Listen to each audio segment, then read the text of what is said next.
Salam 102 Xəbər Info və Inform Xəbər TV izləyiciləri. Şəhidlər unudulmur, unudulmayacaq. Bugünkü buraxılışımızda 1-ci Qarabağ müharibəsinin şəhidi Yusubova Məxluqə Xudayar-qızı haqqında danışacağıq. O 2 yanvar 1965-ci ildə Gəncə şəhərində anadan olmuşdu. 1979-cu ildə Nigar Rəfibəyli adına 43 saylı orta məktəbi, daha sonra isə İnşaat Texnikumunu İqtisadiyyat fakültəsini bitirərək əmək fəaliyyətinə iqtisadçı, mühəndis kimi başlamışdı.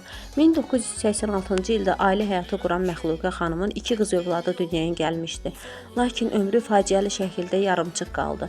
1988-ci ilin 25 noyabrında Gəncə şəhər doğum evindən çıxarkən ermənilər tərəfindən açılan atəş nəticəsində güllələndi.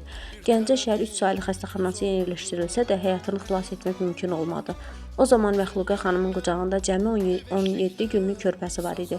Ananın əbədi gözlərini yumduğu an övladı yaşamaq uğrunda mübarizəyə davam etdi və bu körpəyə anasının adı Məxluqə verildi.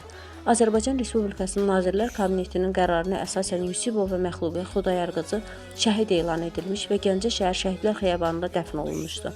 Onun xatirəsinə Gəncə şəhərində yerləşən 21 saylı məktəbin şəhid güşəsinə əbədiləşdirilib. Əziz şəhidimiz, ruhun şad olsun. Səni unutmadıq və unutmayacağıq. Allah rəhmət eləsin.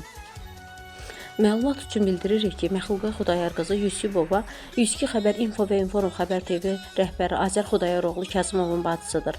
Allah cəmi şəhidlərimizə rəhmət etsin, yerləri cənnət olsun. 102 Xəbər Info və Inform Xəbər TV rəhbəri Azər Xudayaroğlu mətni səsləndirdi. 102 Xəbər Info və Inform Xəbər TV-nin aparıcısı Gülöşə İlham qızı. Yolun düşsən bu dünyaya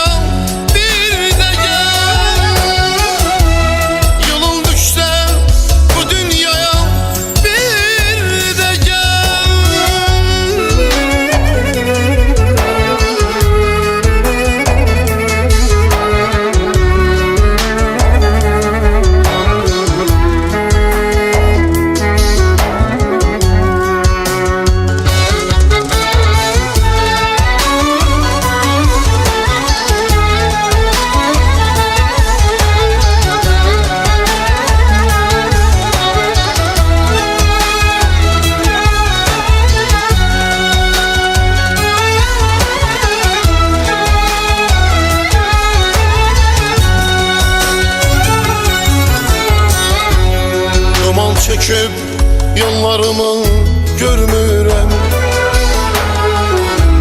Nə müddətdir danışmıram, gülmürəm.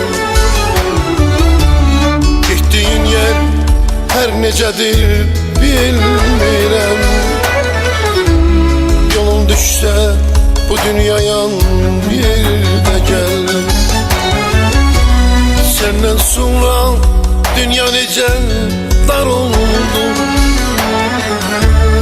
Dertlerime gözyaşlarım yar oldu. Dertlerime gözyaşlarım yar oldu. Bilsen ömrüm nece uzar oldu. Bilsen ömrüm nece uzar oldu. Yolun düşse bu dünyaya bir de gel. Hey, yolun düşse bu dünyaya bir de